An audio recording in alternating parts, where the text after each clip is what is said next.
দেখছেন শাহজাহান খানের 7 দিন রিমান্ড দিয়েছে। আমরা যদি দেখাই এই মুহূর্তে দেখছেন কাঁপতে কাঁপতে কিন্তু তিনি কোর্টে উঠেছেন। দেখছেন বেশ শত শত পুলিশ রয়েছে।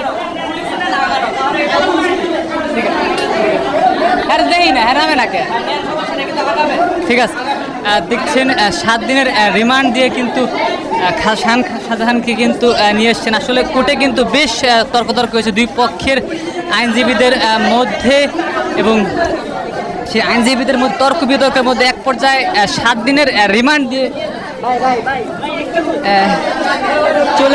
চলে যায়।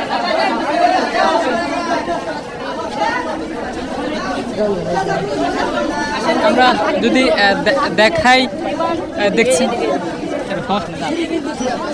দেখছেন শাহজাহান যিনি, তাকে বলা হয় কিন্তু পরিবহন খাতের চাঁদাবাজ, পরিবহন খাতে যে চাঁদাবাদী এবং চাঁদাবাদীর মাস্টার মাইন্ড কিন্তু তাকে এক খাতে দিয়েছেন আইনজীবীরা। আমরা যদি দেখাই, হাতকড়া পরিয়ে শাহজাহান খানকে নিয়ে যাচ্ছে এবং পুলিশ রয়েছে, সেনাবাহিনী রয়েছে দুই পাশে। আমরা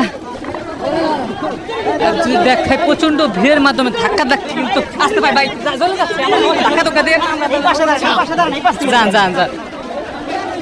খান শাহজাহান তাকে কিন্তু দেখছেন, তিনি কিন্তু কাঁপতে কাঁপতে তিনি এগিয়ে যাচ্ছেন। দেখেন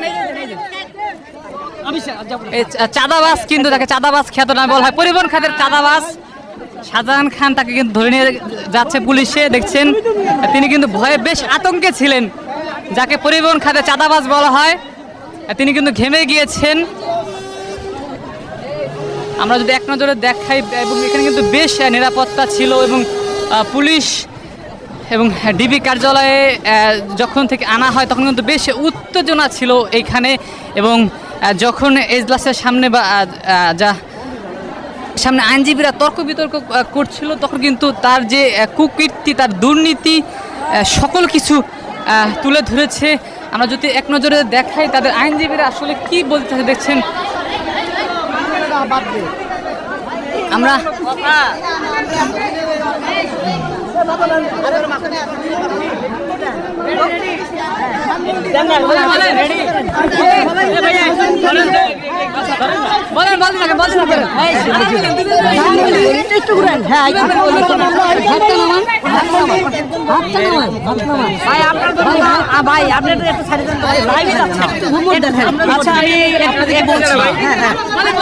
আপনারা জানেন আজকে ধানমন্ডি থানার জিগাতলা বাস স্ট্যান্ডের ঘটনাস্থল, সেখানে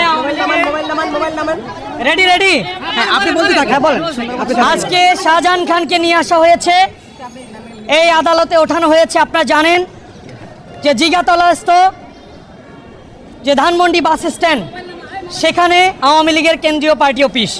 বিগত 4/8/2024 তারিখ এই ঘটনায় আজকে একজন ভিকটিম আব্দুল মোতাল্লিব মারা যান, যার বাবা জনাব আব্দুল মতিন এই মামলাটি ধানমন্ডি থানায় দায়ের করেছিলেন।